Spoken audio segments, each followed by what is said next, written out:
right. So, hopefully this is working. I've been dealing with gremlins. Horrible, evil little gremlins.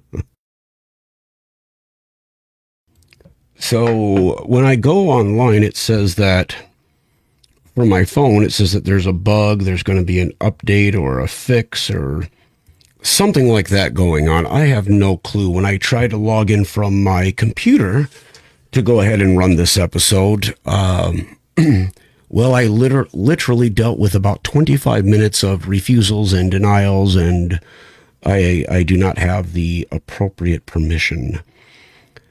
Hopefully, all of that has been fixed, and this is no longer going to be an issue.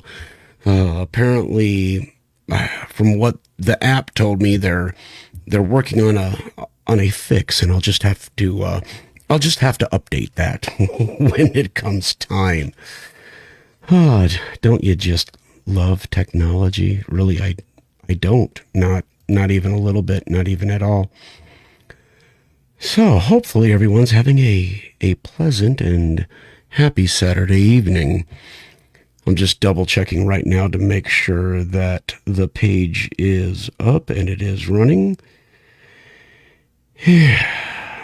Anyway, if only I had a producer. All right, so let's go ahead and get into this evening's episode. That's, starting 25 minutes later than I wanted it to. Anyway, so on tonight's episode, I'm going to try to clear up some, misinformation or misunderstanding. I've heard people on talk shows who are supposed to be knowledgeable getting some of these facts very, very wrong. So tonight I'm going to offer some scientific clarity, and we're going to peel back some layers here and try to figure out the reality of this situation. I suppose I should start at the beginning, or at least the beginning of what's relevant given this topic. And in this situation, the beginning would be July 16th, 1945. This would be the first time that in modern times, man detonated a nuclear device. Now you might be wondering, Jerry, why did you say in modern times? Well, the inventor, creator, developer of this devastating weapon is actually the person who said that, not me. I was just, mimicking him. And this man, Oppenheimer, he would most certainly have been privy to information that would have been withheld from the general public. And I've covered, in a past episode that there is compelling evidence of nuclear weapons or nuclear power being utilized in prehistoric times. And this is something that Oppenheimer, the developer of that weapon, seems to have been made aware of. However, all of that is, perhaps a topic for another episode. Tonight we're going to talk about the huge influx of UFO reports after the detonation that occurred in 1946. Now, sadly, we have, alleged experts on this topic going on talk shows and podcasts stating that, the instant we detonated that nuclear bomb, alien life within neighboring solar systems immediately, became aware of our existence and our development of this powerful weapon. So they, quickly came to our planet in hopes of preventing us from destroying ourselves or, to study our progress, whatever the case might be. Now, there's no debate that for whatever reason, these UAPs, these craft in our skies, they are very, very interested in our nuclear capabilities. And evidence for that fact comes from the countless reports of these objects over our nuclear silos and our nuclear powered vessels. We have a few official reports that have been disclosed that, whatever these things are, They have the ability to take direct control of the world's most powerful arsenal and shut it down. And not only did they do it to the American military, they've also done it to the Russians as well. The speculation of other worlds being instantaneously made aware of our existence because of the, first detonation of modern times. Excuse me. Wow. We are told that these craft do this, to our nuclear weapons every time, or, they're made aware or whatever, every time one of them is detonated. And, the radiation from that explosion, it goes out and, this is what these people are telling us on these talk shows, that radiation goes out and damages the galaxy, potentially causing harm to these alien worlds. That's kind of their idea that they've been, postulating on these shows. But there's a serious problem with this hypothesis or idea. Every radio wave, every energetic release, be it from a dying star or a nuclear explosion, that energy, that light, it isn't instantaneously transmitted through the cosmos, unless there's some form of physics that we completely do not understand or, have yet to discover.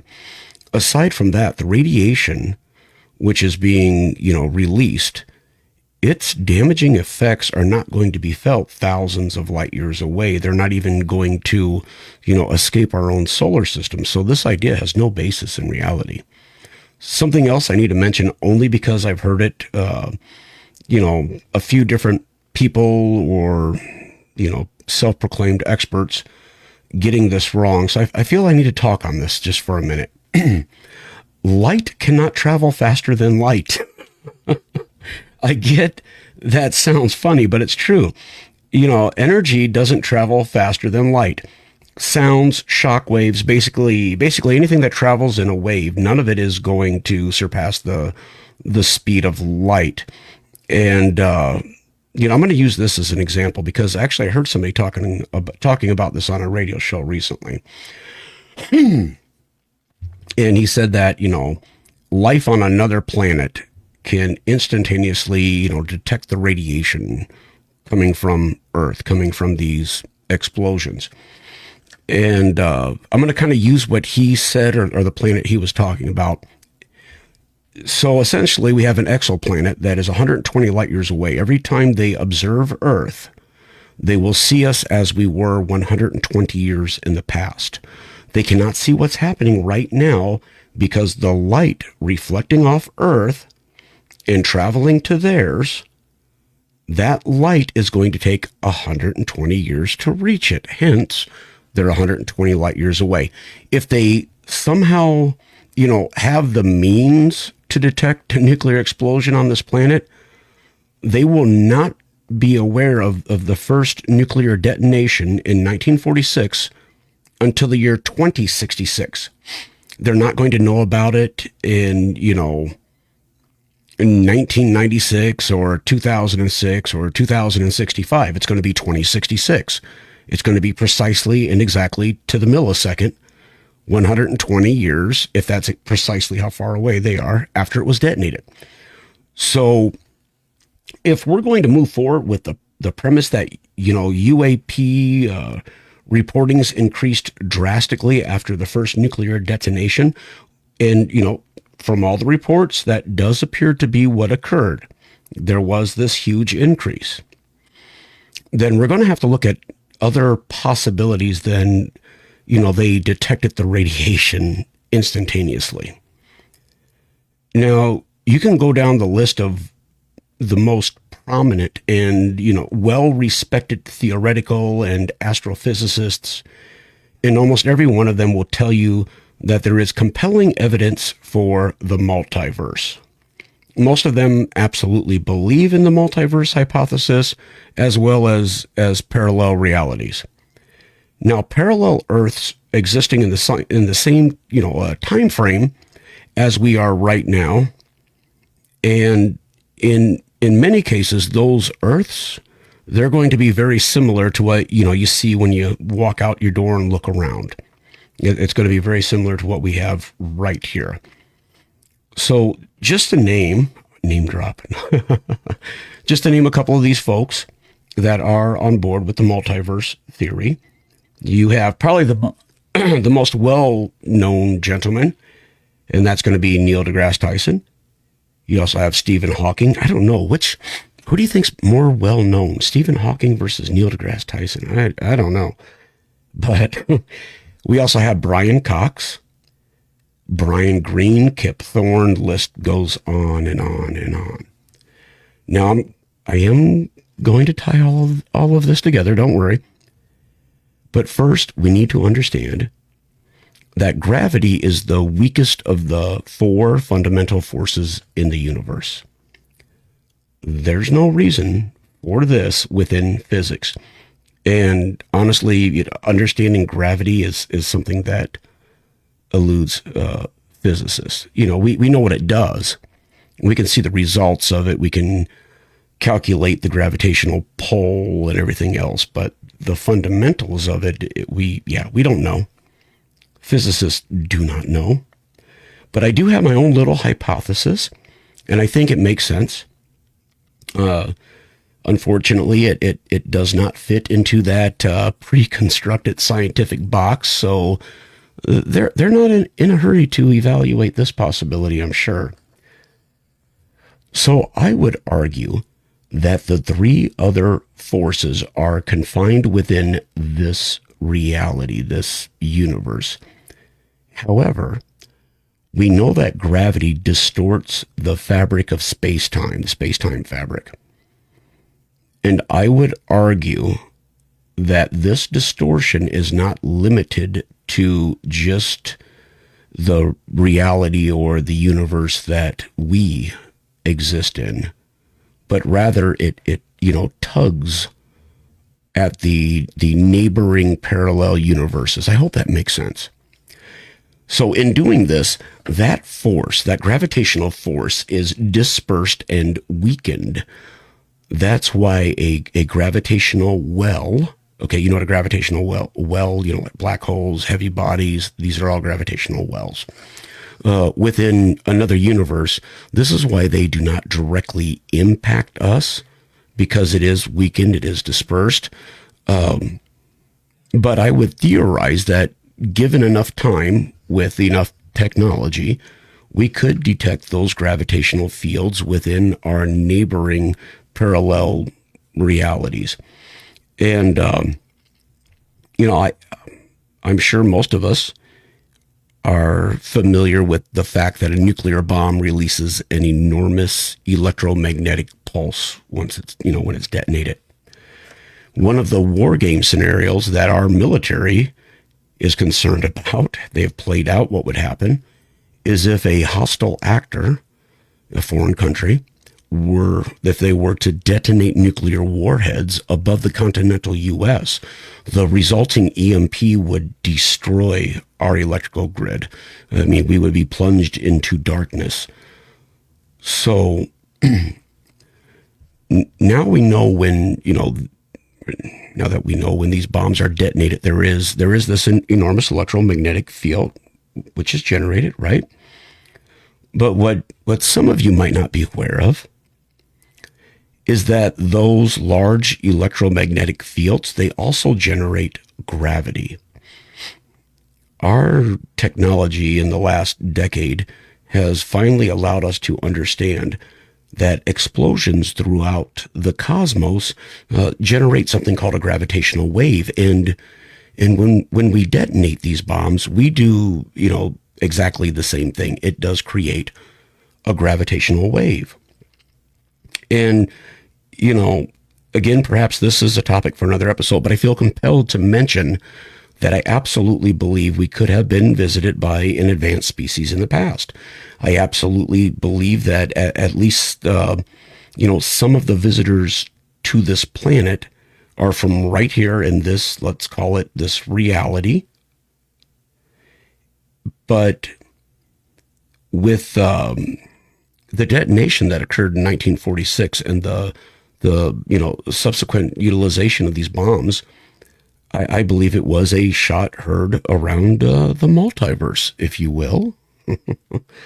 We took out the proverbial blowhorn and announced our existence. And in doing so, those life forms on parallel Earths with the ability to, let's say, traverse realms, they became interested in our species and have begun visiting us. This is why we've seen this uptick after the 1946 detonation. So in past episodes, I've explained how visitors could enter other realities. In my opinion, it's all about vibration. They have the ability to, the hippies were right, guys. It's all about, sorry.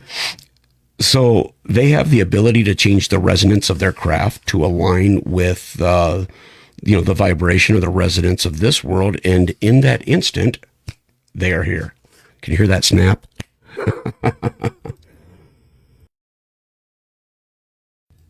So these species do not need to be millions of years more advanced or even decades more than us. They just needed to have discovered this technology as they progressed. The human species has had many resets. We were on the path to be, technologically as advanced as we are now, but a few hundred years in the past. It's something that not a lot of people know about, unfortunately. There was a time when the Middle East was a region for scientists, philosophers, mathematicians, basically the best minds in the world flocked to that area to exchange ideas and knowledge.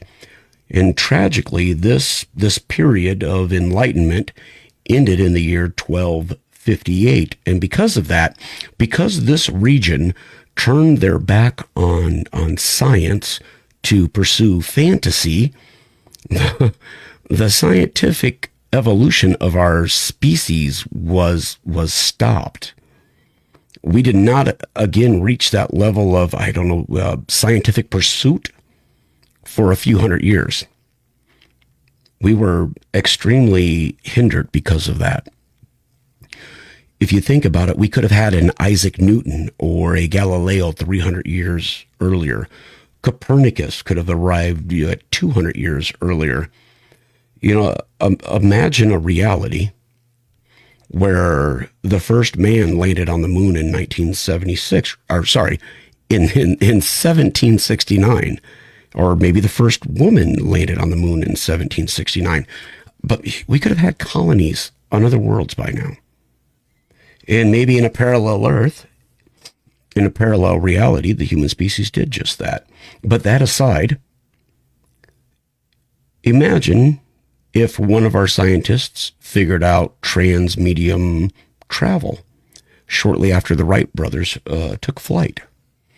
In transmedium, if you don't know, it means a craft that can travel through, air, water, space. You get the idea. We wouldn't necessarily need to be more advanced than we are now.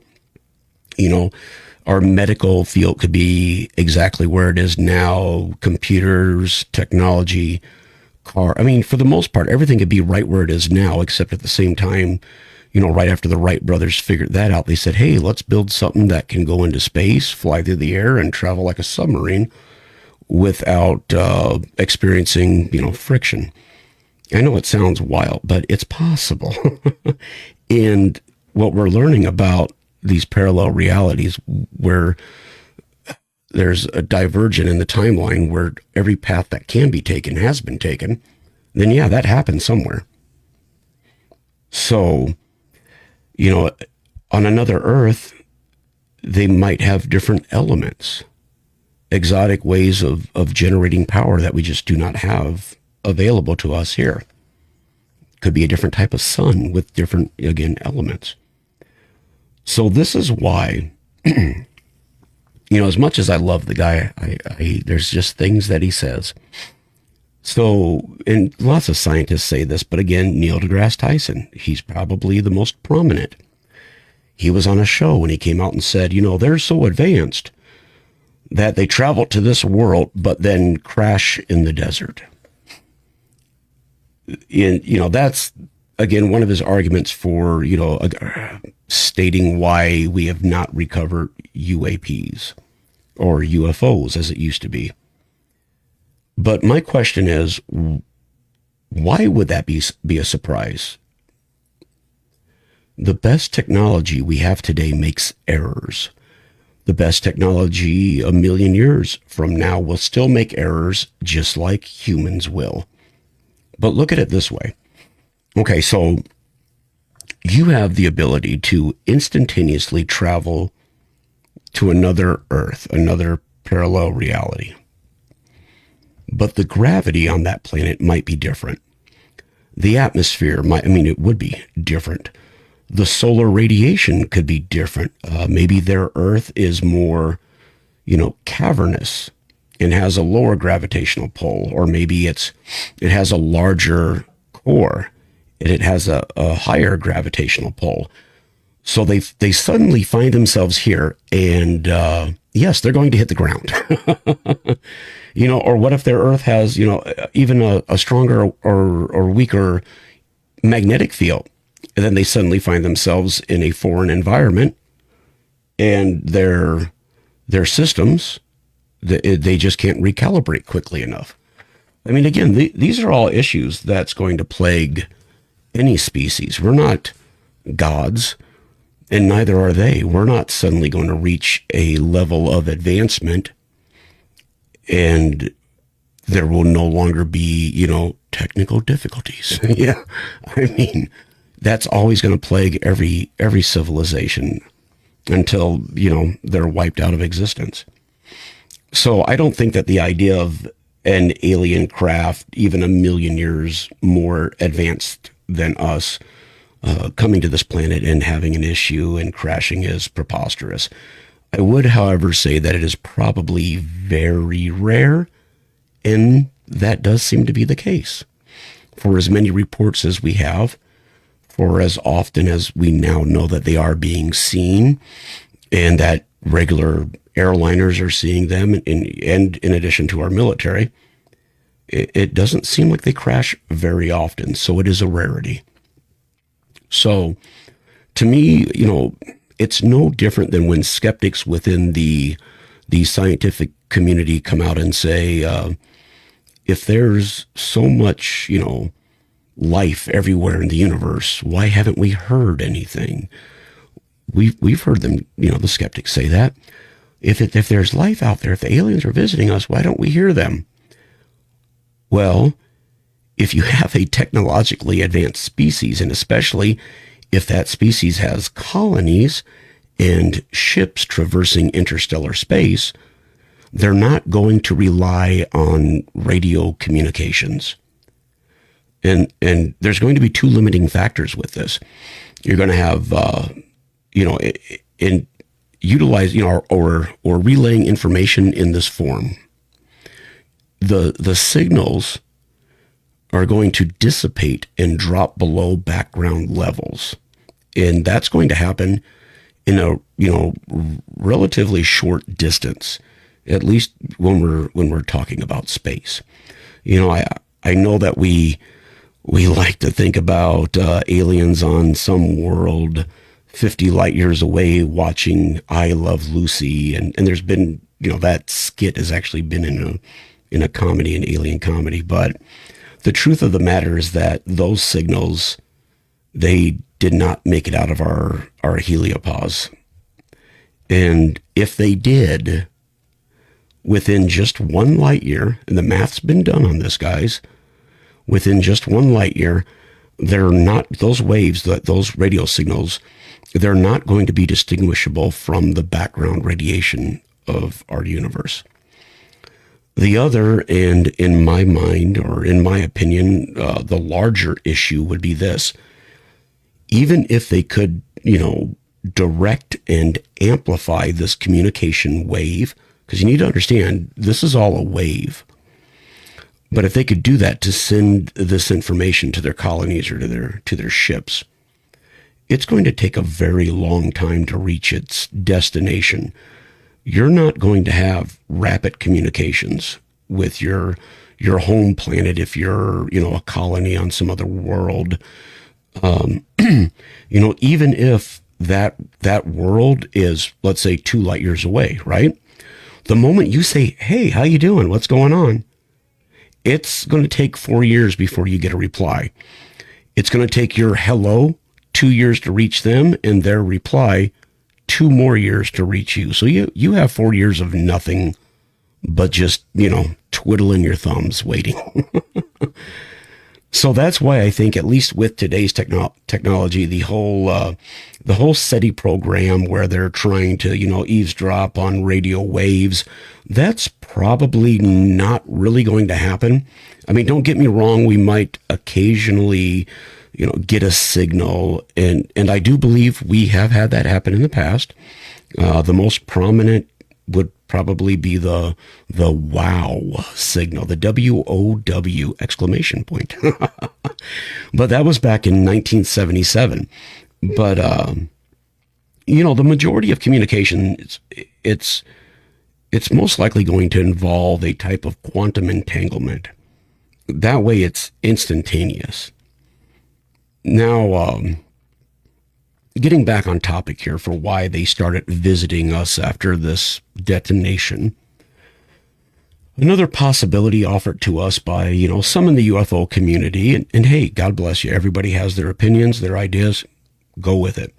But it's that aliens in other solar systems, they are fearful of humans. They fear our development of nuclear weaponry. To me, this seems highly unlikely for a few different reasons. If we wanted to drop a nuke on the closest exoplanet, which would be Proxima Centauri b, that trip with a hypersonic nuclear missile is going to take 6,300 years, 6,300 years.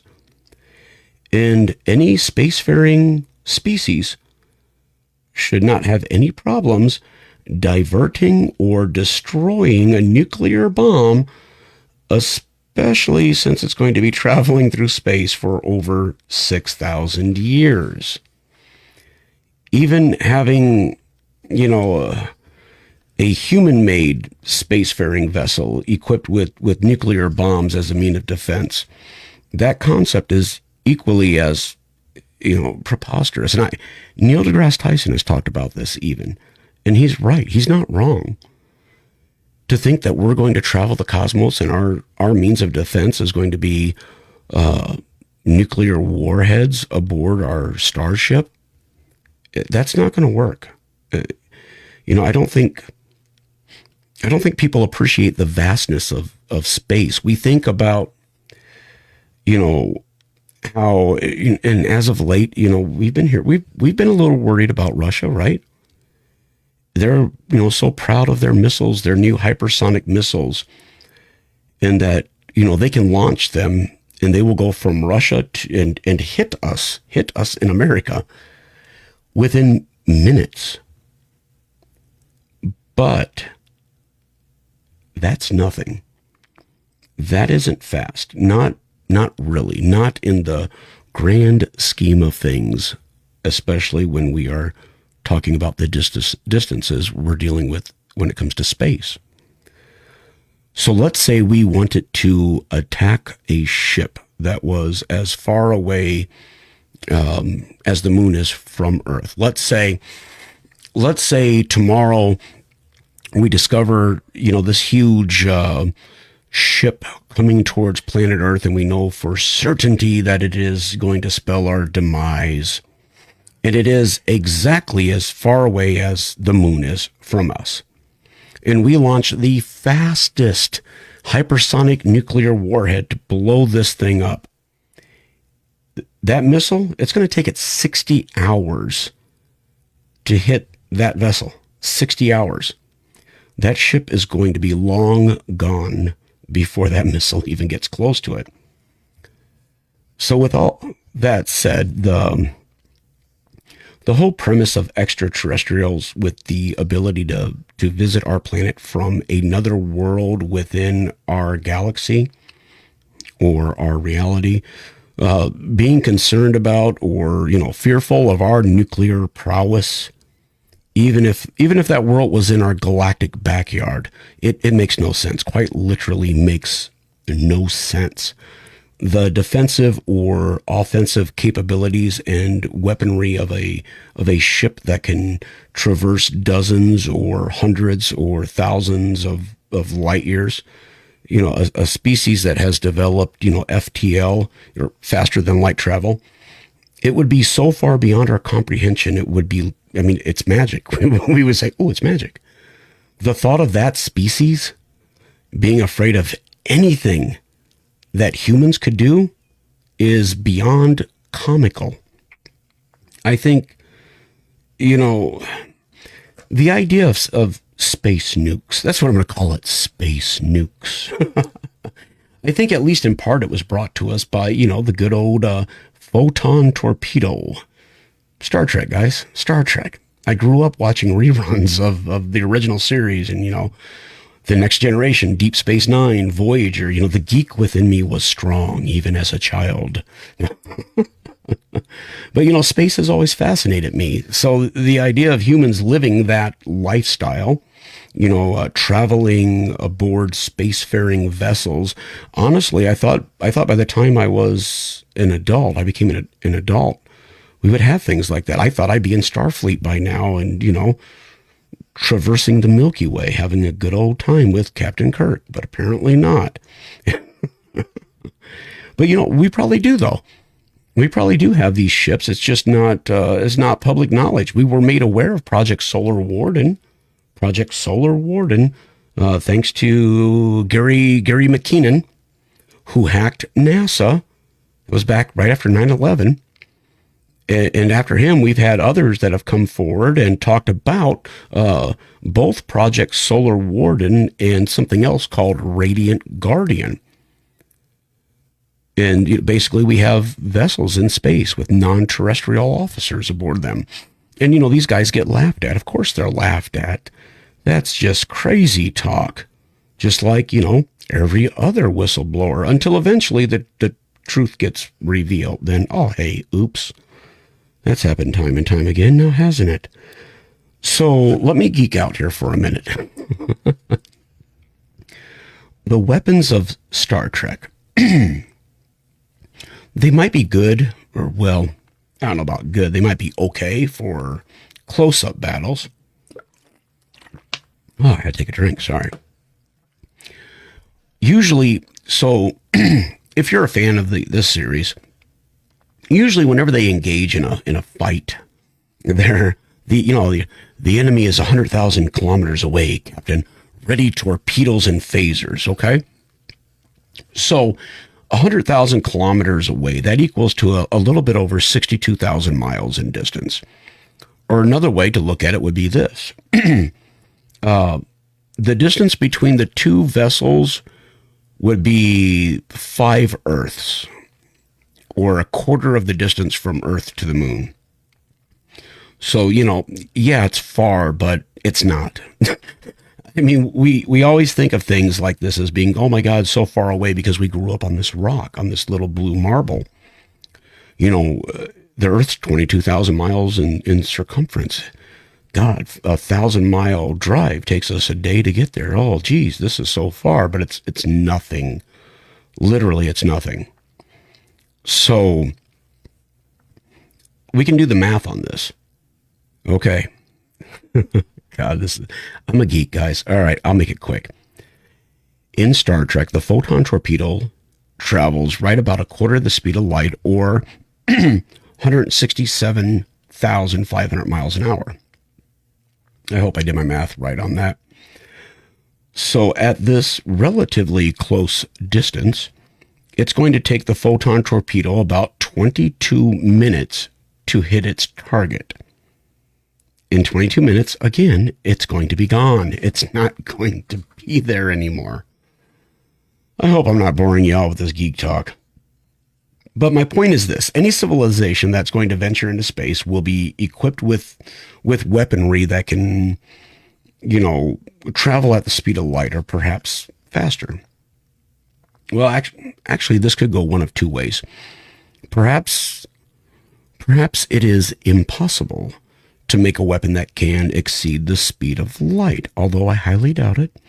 But if it's true, then every species will be limited, right? They can never create a weapon that will exceed light speed.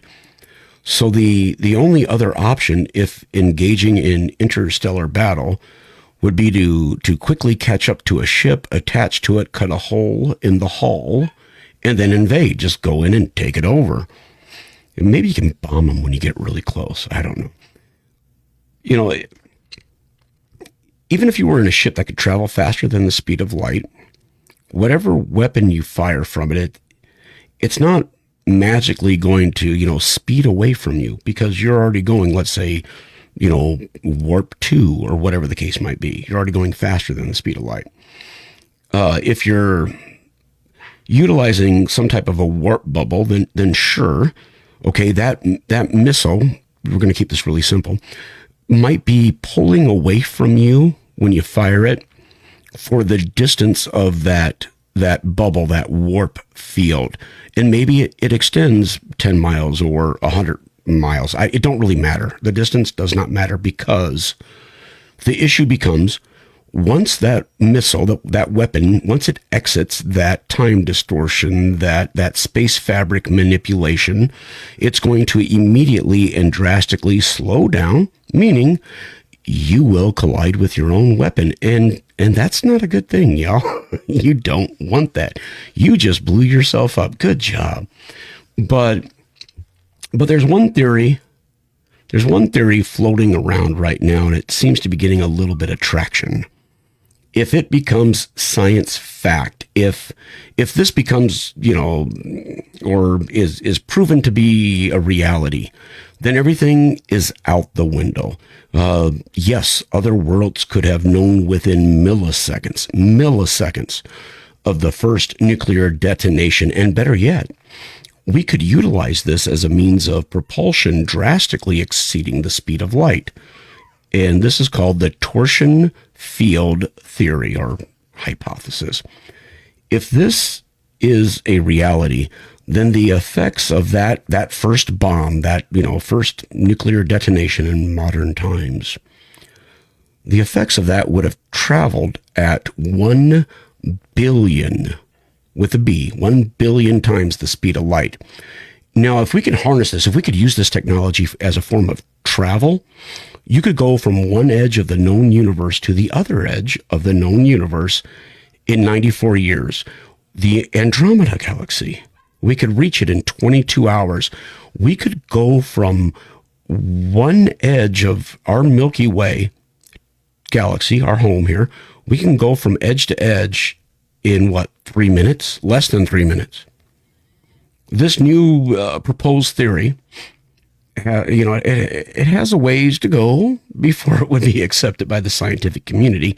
But if it proves real, if you can construct a craft that would ride along that twist or within that groove, then you could achieve unimaginable speeds. And this would not be limited to just craft, by the way.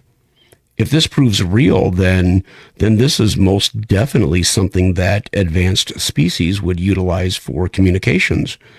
Our solar system, right? You know, Sun, Earth, Mars, Jupiter, Neptune, Pluto, not a planet, is a planet. I don't care what you say, it's a planet. Anyway, we're located on one of the arms of the Milky Way. If we wanted to send a message to a colony on the other side of the Milky Way, utilizing, modern technology, not that radio waves could, possibly travel that far, but let's just pretend they can. When you say hello, they're not going to hear it for about 100,000 years.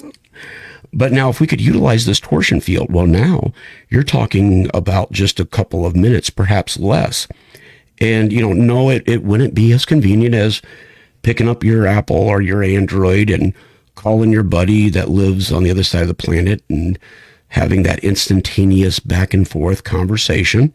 However, let's say 2-minute lag when you're having a conversation with a species that could potentially revolutionize your planet with their knowledge, I think everyone would be perfectly fine with a 2-minute lag.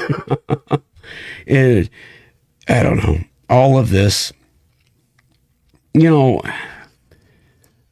new studies, new findings, new understandings that happen every day. All of it is why I despise with every fiber of my being the phrase settled science. I absolutely hate it. We do not know enough for anything to be settled science. And the fact that we use that phrase, it speaks to nothing more than our own ego. And I find it repulsive and repugnant. We are not evolved enough. We are not knowledgeable enough to determine anything to be settled. And this is proven every, couple years? Every time a new discovery is made, when a hypothesis or an idea suddenly becomes fact, it becomes verified, it becomes scientific law. And the reality of our existence is this. We humans, we are ignorant. We are like little petulant children. We continue to reach for the stars, yet we hardly know how to walk. But, Neil deGrasse Tyson will come out and tell us what to think. All right, everybody, that's all I have for tonight. Hopefully this broadcast made it out and there weren't too many gremlins. And moving forward, I hope this situation will be resolved, because I like to get out here and do these shows. It's fun. It passes the time. So, all right, everybody, thank you for tuning in to another episode of Mysteries After Dark. I am your host, Jerry. Thank you very much. It's been fun. Until next time, stay safe and good night.